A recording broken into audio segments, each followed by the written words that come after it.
Kurang apanya Rasulullah Shallallahu Alaihi Wasallam? Nabi sebagai manusia benci sekali sama pembunuh Hamzah karena qatilu ahabbin nasi ila Rasulillah. Itu sama Wahsy. Siapa yang enggak tahu Wahsy? Qatala ahabban nasi ila Rasulillah, itu qatala Hamzah.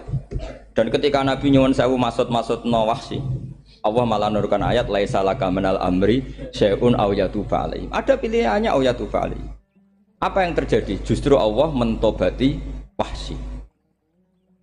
Memaafkan Wahsy, mentobati Wahsy. Ada sahabat yang dipuji Nabi Hamamatul Masjid, akhirnya su'ul khotimah. Kita tahu ceritanya siapa? Sa'labah. Mbok ya, orang-orang yang ekstrim tuh mikir keinginan Rasulullah SAW itu umatnya meninggal dalam keadaan baik. Makanya benar tadi, notulen tadi, kalau doa, kalau ingin mandi itu memang harus ada jadabnya. Tapi yang asli loh ya, jangan gaya-gayanan. Ya asli betul, yang nggak khilaf memang asli. Itu ada seorang wali doa di depan Nabi itu begini, ya Allah, saya harus jadi orang soleh. Allah diharuskan itu kan nggak sopan.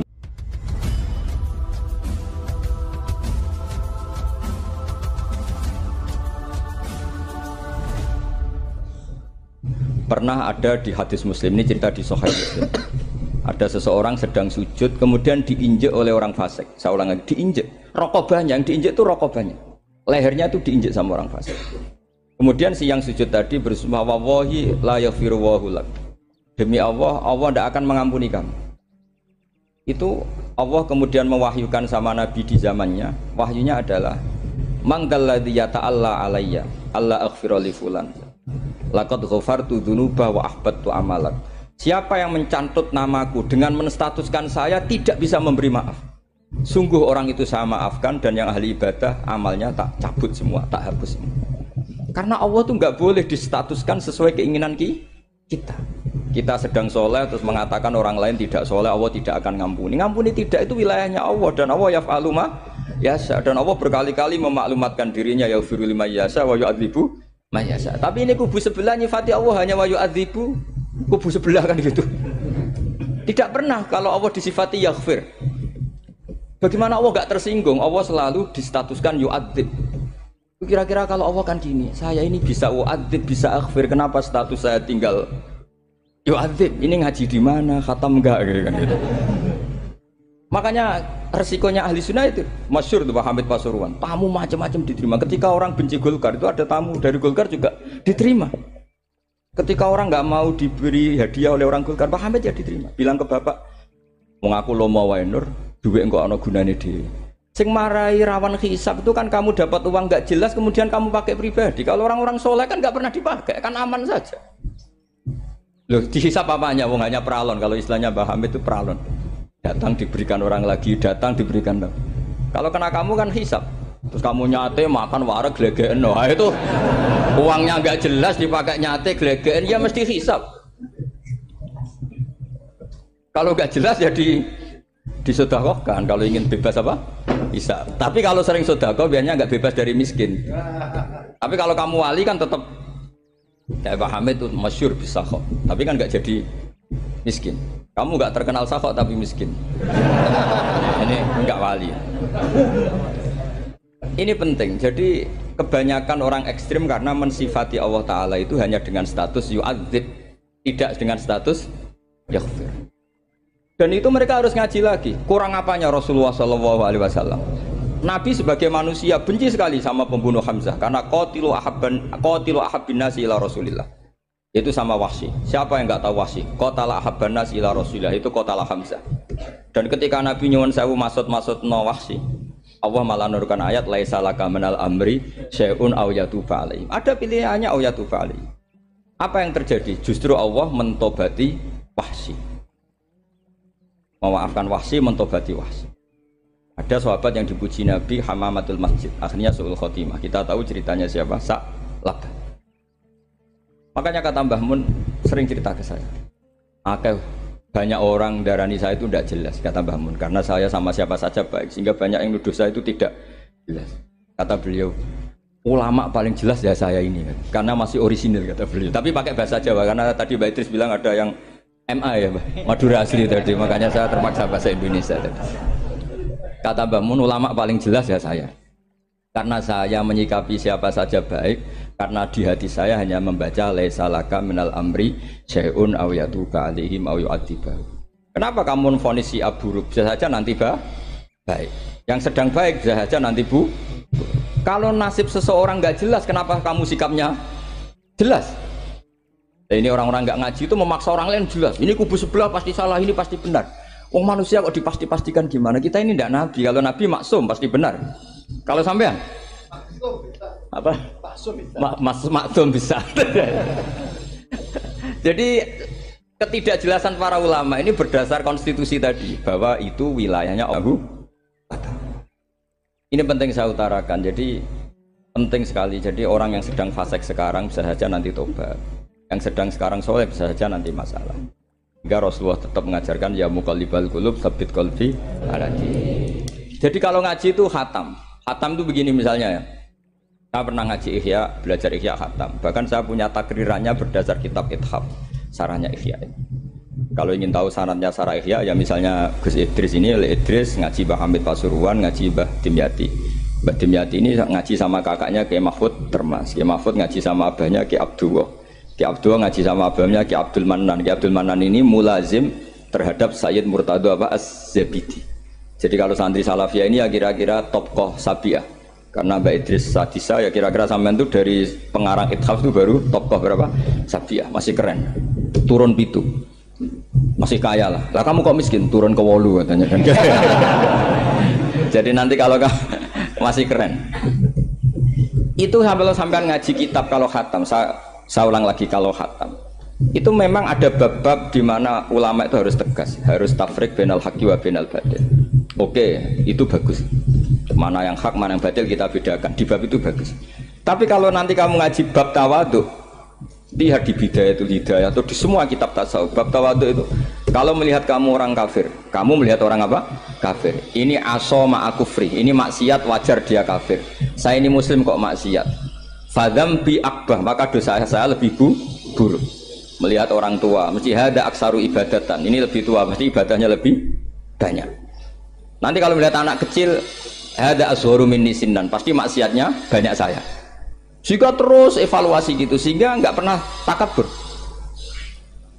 Misalnya di sini, saya ini kan gayanya keren, duduk di atas sampai di bawah. Gayanya tok, hakikatnya sampai lebih sombong karena memerintahkan saya. Jadi panitianya itu, makanya saya merasa tawadhu saja meskipun berdiri. Karena hakikat saya ini makmur, diperintah. Panitia ini, penyelenggara ini amir, pemerintah. Kira-kira sombong mana? Itu sekali saya tidak memaafkan, finnar itu.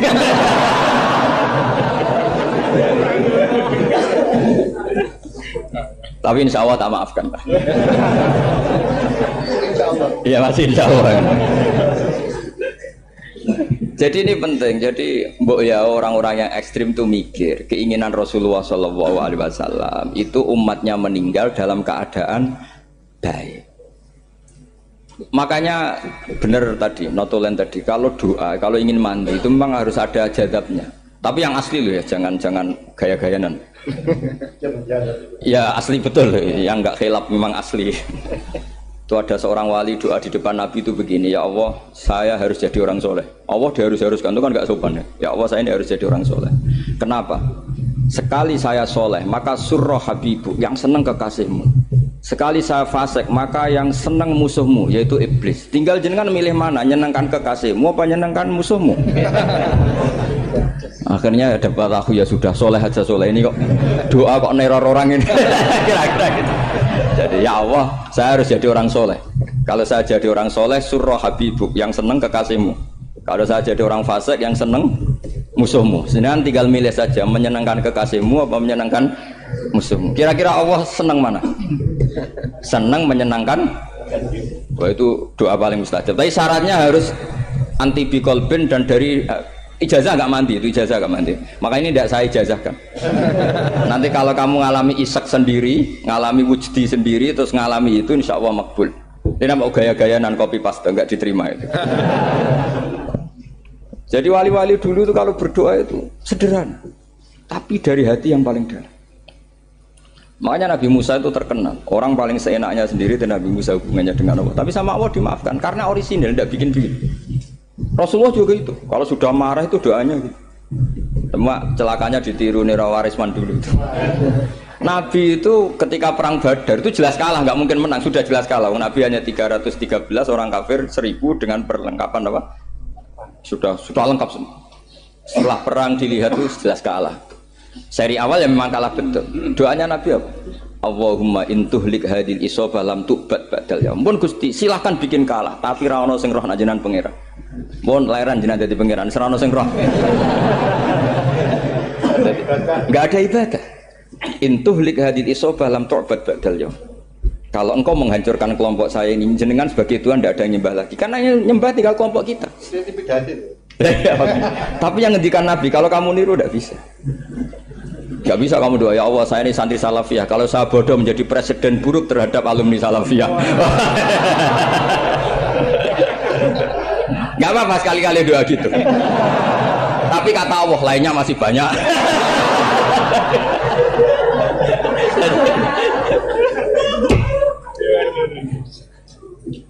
Tapi itu syaratnya tadi harus ada al-wujdi wasima. Jadi makanya Imam Ghazali punya kitab al-wujdi wasima. Karena ada masrob, ada syarab. Jadi wali ngikuti para nabi itu ada masrob, ada syarab. Sehingga perasaannya itu beda. Saya punya sekian contoh. Makanya tadi saya bilang di sini yang cerita nanti tak baca Arabnya ya tabarruk dengan jamil apa? Salim. Jadi Nabi menyontohkan gini ya. Hubungannya Nabi dengan umatnya itu kata Rasulullah ibarat orang punya unta atau sapi yang susah itu. Yang sarodat itu berat. Kalau bahasa sini apa begitu? Yang larat ya Pak? Melayu. Terus orang-orang lain ingin membantu. Kubu sebelah ingin bantu. Tapi ketika mereka ingin bantu malah unta ini tambah lari karena asing. Semua selain pemiliknya ini kan bagi unta itu asing. Jadi mau dibantu ditangkap tambah lari karena ini orang asing semua. Ngajinya agak jelas, asalnya agak jelas, tapi mau ikut ngurmat Islam ini asing semua. Akhirnya kata Nabi yang punya unta tadi datang, kemudian ngambil rumput, terus unta itu dipanggil, kemudian unta itu ngikuti. Kata Nabi, ibarat saya seperti itu. Kalau saya yang memimpin Islam, saya yang merawat umat saya, maka umat akan mudallalah, akan nurut. Tapi kalau yang rumat kalian, malah Islam menjadi kacau. Kenapa menjadi kacau? Karena tadi nyifati Allah saja salah. Orang Islam baik dihukumi kafir hanya karena tahlilan, hanya karena manakiban dihukumi kafir. Sekarang inginnya Nabi orang menjadi muslim apa kafir? Inginnya Nabi orang menjadi muslim apa kafir? Muslim. Lalu gara-gara melakukan perilaku tertentu dihukumi kafir. Iya, ziarah wali songo musyrik, nyekel patok musyrik. Katanya minta sama mayit. Padahal saya andekan jadi mayit itu dijaroi sampean nggak seneng. Nggak senengnya karena ya kadang murid itu jari gurunya ya kurang ajar. Masa gurunya dibilang gini, ya Allah, ingkana musinan fazid fi isani, wa ingkana musian fatajawas andu. Kata gurunya, soleh tenan darani ingkana. Makanya saya tidak suka zaman ziarah ke saya. Kecuali doanya ditasihkan dulu ke saya. Makanya nggak boleh ziarah itu pada Nabi, bisa murtad kan? Coba itu baca di depan Nabi, murtad gak? Ya Allah kalau ini baik maka gini, kalau buruk. Masa Nabi baiknya ingkana? Lah orang-orang yang menyerang kita kan, itu gak ada zaman sahabat doa seperti itu. Ya mesti gak ada, mana mungkin sahabat baca itu di depan Nabi. Masa Nabi didoain, ya Allah kalau dia baik maka fazid, maka kalau dia buruk, ya gak mungkin. Lah mereka nyerang kita itu gak ada dalam sejarah sahabat. Ya, sahabat kok nahlili Nabi itu gak nabi. Mau didoain maghfir lahu. Kan ngenyek kanjeng Nabi jadi ngono ighfir lahu. Ya mesti saja sahabat gak akan tahlilan yang kabudut itu Rasulullah, bahkan diistilahkan kabudut saja salah, intaqala ila rafiqil ala. Nah kalau sampai harus ditahlili, kalau enggak yang rokok betul. Amalnya pas-pasan, dosanya berkelanjutan. Kondak gimana? Punya tanah warisan yang hasil ngerebut milik orang lain. Kamu sudah mati, dipakai anak cucumu. Ini berkelanjutan enggak dosanya? Berkelanjutan, berseri-seri. Mereka kalau nyerang kita kan sahabat tidak melakukan itu untuk Nabi, ya nggak mungkin lah sahabat mendoakan itu pada Nabi, kan nggak mungkin. Coba kalau kamu jadi mayit, terus kamu gurunya, terus ada murid kamu bilang Allahumma in kana musinat fazid fi isani wa in kana musian fatajawaz anhu. Mesti kalau kamu bisa bangun. Ya Allah, cung meyakini saya soleh itu masih ingkana. Kalau guru saya soleh, maka kalau guru saya buruk, maka itu kan taklek namanya apa? Itu kan kurang ajar. Loh, saya tidak pernah doa gitu di depan Muhammad Pasuruan, tidak pernah. Saya kalau doakan bangun ya tidak pernah gitu. Allahumma ali darajati fil jannah gitu. Saya nggak pernah, ingkana nggak pernah. Karena andekan itu saya juga sama kok. Cuma kalau ada orang doa di bangun gitu ya karena orang lain ya tak biarin. Tapi saya tidak bilang amin, ya biarin aja sudah. Tapi kalau santri sarang nggak usah lah doa ya apa? Ingkana kok. Masa meyakini solehnya gurunya kok nunggu apa? Ingkana. Ini bukan ijazah, ini marah ini jadi pelurusan ini. Saya ulang lagi, ngaji itu harus khatam. Pentingnya khatam tadi, kalau di bab tafriq bainal haqqi wa bainal batin, seakan-akan kubu sebelah ini benar karena tegas. Tapi kitab itu tidak hanya bab itu, juga ada bab tawadhu. Di bab tawadhu itu, misalnya kita melihat orang kafir, ini wajar maksiat kan dia kafir. Masa saya mukmin maksiat? Dan ini kafir bisa saja nanti husnul khotimah, saya muslim bisa saja su'ul khotimah. Jika tetap tawadhu, melihat yang lebih sepuh ini aksaru ibadatan minni, melihat yang kecil asghar berarti aqallu maksiatan minni, sehingga melihatnya itu tawadhu. Jadi kalau di bab tawadhu semuanya orang itu mungkin. Nah di sini Rasulullah SAW mengajarkan, ketika malaikat Jabal bilang, Muhammad, orang yang mendustakan kamu saya tungkepi gunung biar mati semua. Kata Rasulullah, saya berharap keluar dari tubuh mereka min aslabihim, dari keturunan mereka orang-orang sing mukmin. Sudah karuan kafir saja Nabi tidak berhenti berharap. Jangan-jangan nanti keturunannya mukmin, dan itu betul. Kita tahu Abu Lahab punya anak Darrah itu mukminah. Abu Jahal punya anak Ikrimah juga mukmin. Dulu Walid bin Mughirah musuh besarnya Rasulullah punya anak Khalid bin Walid. Sekarang orang-orang yang abangan gak hafal Quran, kadang anaknya hafal Quran. Lewat program PTPG, kadang yang hafal Quran malah anaknya tidak hafal. Makanya kalau pas wisuda sampai bingung, gurunya itu sampai nangis. Kenapa nangis? Ini anaknya orang nggak hafal Quran tak wisuda hafal, saya gurunya tidak hafal kata. Lah kenapa bisa jadi hafid? Karena guru sewaan kata. Itu banyak sekali. Ini penting saya utarakan supaya ekstremitas itu berkurang. Logika-logika yang dibangun ulama itu ngikuti riwayat. Agama itu ngikuti riwayat, bukan sekedar akal. Saya punya contoh ketika kitab Ihya menutup kitabnya, yaitu Imam Ghazali. Itu ada dua orang. Ini di akhir kitab Rojak dan dipakai nutup kitab Ihya sebagai rojaknya Imam Ghazali. Ada dua orang min ahli nar dipanggil sama Allah. Ini sekaligus ijazah. Kali ini ijazah betul. Yang dipanggil di ke surga itu masih muqayyad dan biangkalil jahim, masih muqayyad, masih dibelenggu sama atribut neraka. Terus sama Allah ditanya, piye jong kabarin rokok? Wah syarra maka dan Gusti mun rokok jenengan takokno sekarang ra enak jen. Terus kata Allah, ya sudah kamu kembali ke sana karena kamu memang orang fasik. Itu lari, semangat mau ke neraka. Ini ijazah. Semangat disuruh kembali ke neraka itu semangat lari. Allah tanya, loh Jong kenapa kamu semangat? Ya Allah, saya ini sudah kapok. Dulu ketika di dunia kamu perintah, engkau perintah, saya tidak semangat. Maka kali ini jenengan perintah saya semangat. Karena saya sudah kapok. Setiap engkau perintah saya ada lari semangat ke neraka. Nah barokahnya semangat masuk neraka ini, kata Allah ya sudah kamu di surga saja. Maka ijazah nanti kalau ada pengumuman silahkan masuk neraka. Kamu harus lari sekencang-kencang. Karena itu perintah Allah apa? Yang ketika kita di dunia kalau diperintah males-malesan. Kalau kamu diperintah sholat subuh jamaah kan males-malesan. Dan itu menjadi kita masuk neraka. Sebagai kafarah itu ya Allah, karena ini perintah engkau, saya tidak males-malesan lagi. Wes membalikin rokok, lari semangat. Allah akhirnya harus dimaafkan. Panggil lagi, sudah di surga saja. Barokahnya semangat masuk neraka. Nah, ini ijazah ini. Ya diterima ya. Kok enggak semangat terima ya. Yang kedua enggak. Sudah kamu kembali ke neraka, pelengahan gitu. Enggak semangat. Allah dilihat terus enggak semangat. Kenapa kamu toleh-toleh ya Allah? Saya tidak pernah ngira ketika engkau manggil saya ke surga, kemudian engkau kembalikan lagi ke neraka. Ya sudah di surga saja, barokahnya husnudzon. Jadi ini ijazah, kamu milih dua itu, milih yang mana terserah. Artinya apa? Logika kamu itu tidak mesti masuk apa yang dilakukan oleh Allah Subhanahu wa Ta'ala. Itu logika kamu kan tidak masuk, tapi Allah yaf'alu ma yasha. Ini penting saya utarakan. Nah, tapi orang-orang ekstrim itu maunya nyifati Allah dengan status yu'adzib, yantakim, jabbar, qahar. Sifatnya Allah Ta'ala itu 99. Kenapa apa kamu hanya satu? Jadi tetap saja menghadapi fenomena seperti ini tetap laisa laka minal amri syai'un aw yatuba alaihim aw yu'adzib. Sehingga setahu saya Mbah Mun, Mbah Hamid Pasuruan, guru-guru kita, habaib yang alim-alim itu melihat tamu macam-macam ya dilayani semua. Karena ini ngadepi fenomena sosial yang semuanya tidak jelas.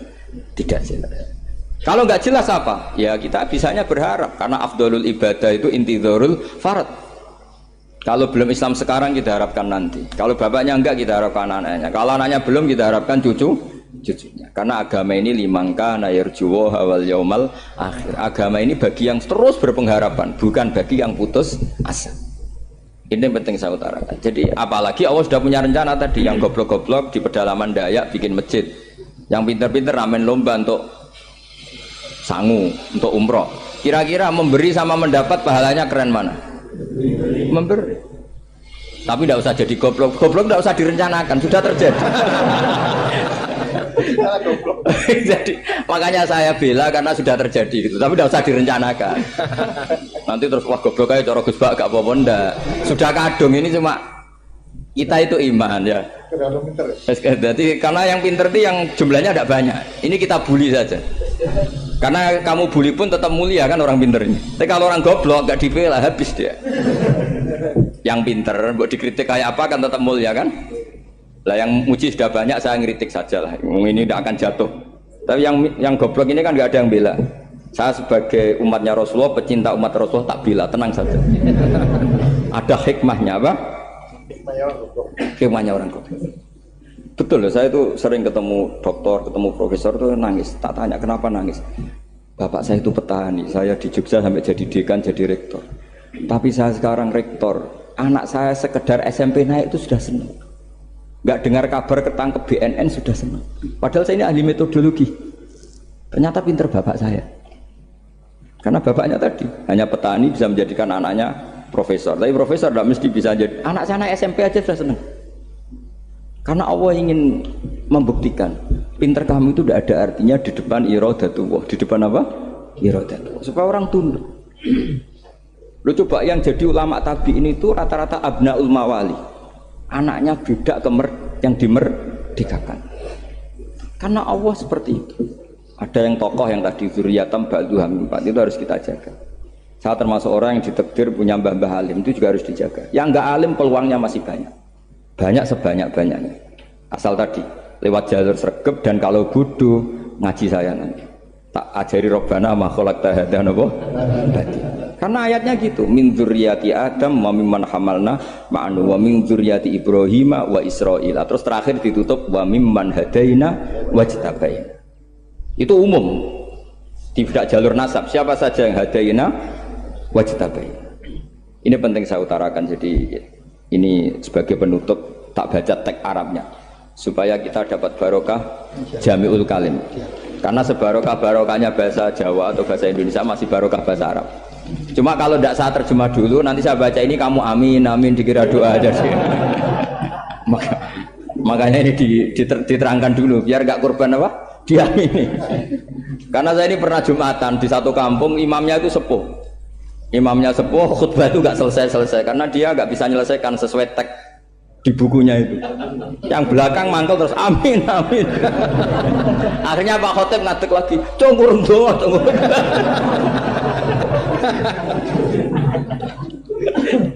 Ya ini masih teks Arab atau yang belakang sudah apa?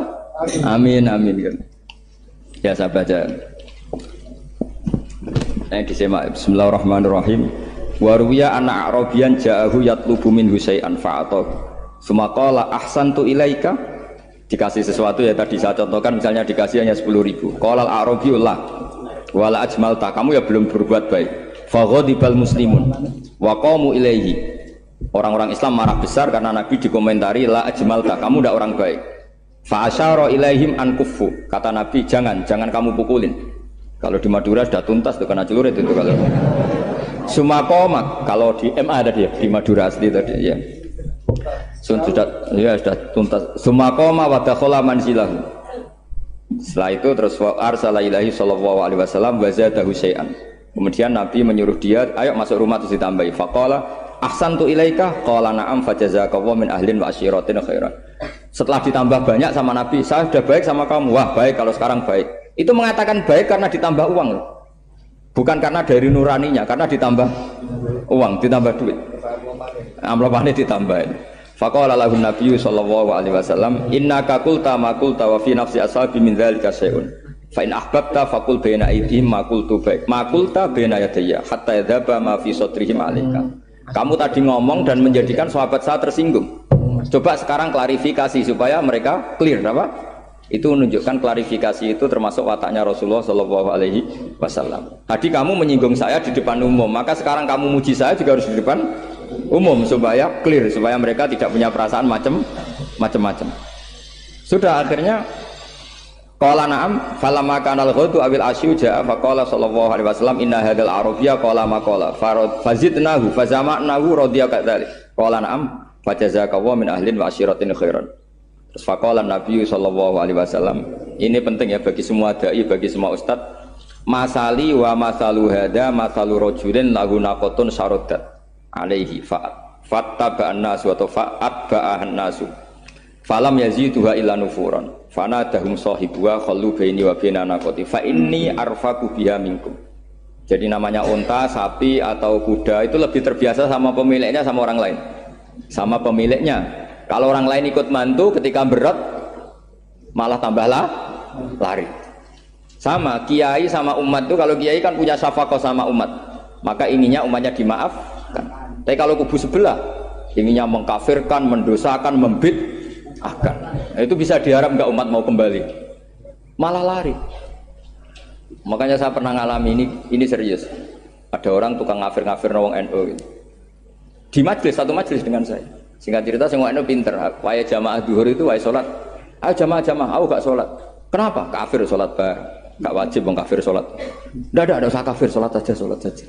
Mereka itu kan omongannya ta'arud, mengkafirkan kita tapi mewajibkan kita sholat. Sholat wajib gak bagi orang kafir? Gak wajib. Berani gak mereka mengatakan yang dikafirkan gak perlu sholat karena sudah kafir? Berani gak kira-kira? Gak berani. Jadi omongan mereka itu paradoks semua. Karena memang gak pernah ngaji. Gak pernah apa? Gak pernah ngaji. Ngajinya betul-betul. Gak pernah khatam tadi.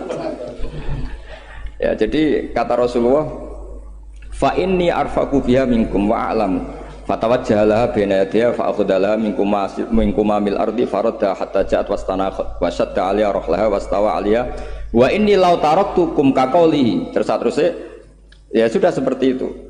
Faradda hatta ja'at wa shadda 'alaiha rahlaha wastawa 'alaiha wa inni law taraktukum saat terus itu walhasil itu terusannya hadis itu, kalau saya membiarkan dia dengan keyakinannya tadi mengkritik saya dan dia mati maka dakhalan. Jadi intinya gini, senang Nabi dibayar itu sah. Senang Nabi dibayar itu sah. Senang Nabi dibayar itu sah. Jadi ya kalau ada maulid terus kiainya ngasih makan-makan terus menjadi senang Nabi karena ada Bukharinya, itu juga sah. Ono zaitune sah. Terus kiainya senang karena untuk amplop juga sah. Jadi ini sudah ini sama-sama sah. Karena untuk kebaikan selalu sah. Ya jadi ini jelas ya, jadi riwayat ini jelas. Kemudian riwayat yang ada di kitab Bukhari ketika Rasulullah didustakan, dibuli. Ini wa ana mahmum ala wajhi falam astafiq illa wa ana biqarni sa'alib, yang di bawah garis itu ada yang di Bukhari. Farafatu rasi fa idzan ana bi sahabatin qad adallatni fa nadartu fa idzan fiha jibril fa nadani faqal inna wa qad sami'a qala qaumika laka wa maraddu 'alaika wa qad basa ilaika malakal jibal litamurahu bima syi'ta fihim.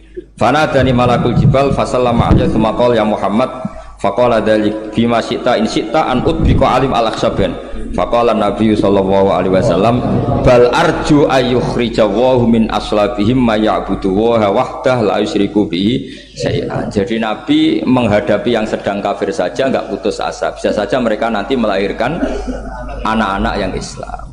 Jadi kalau ada kiai menghina orang kafir itu jangan melihat kiai kok kancanan wong kafir. Yang benar itu kiai yang penuh harapan, sehingga sama orang kafir saja berharap. Tapi sekarang enggak, kiai kancanan wong kafir, kiai kok kancanan wong fasik. Logikanya dibalik. Kiai nelateni wong kafir nak menawa anak turune masuk Islam. Kiai nelateni wong fasik anak menawa dadi soleh. Logikanya harus seperti itu. Nah soal perang itu beda. Perang kan mereka sudah menstatuskan diri ingin bunuh kita. Tentu kita harus berani untuk mempertahankan diri. Tapi kalau kondisi normal tidak bisa seperti itu. Ini kan kondisi normal. Itu Rasulullah. Ya nggak boleh. Karena tadi. Bahkan kalau saya pernah ngaji ini di Sidogiri pernah cerita Rasulullah jejer Nabi Nuh. Ada seorang wali, pasnya Abu Hasan Asyadili. Siapa Abu Hasan apa? Asyadili. Mimpi ketemu Rasulullah jejer Nabi Nuh. Kemudian Nabi Nuh itu digojlok sama Rasulullah. Kamu pernah maksudkan kaum kamu, bisa saja fi aslabihim atau fi zuhurihim ada nasamatan sing tu'minu billah. Sekarang misalnya begini ya, ini orang kafir. Di sini itu ada gen yang ribuan ila yaumil qiyamah. Bisa saja gen-gen yang sekarang masih di zuhurihim, karena kalau apa gen di lelaki diistilahkan fi zuhurihim, ini saja nasamatan tu'min. Nasama yang nanti mukmin. Kalau dia mati kan berarti kamu membunuh calon orang mukmin berikut.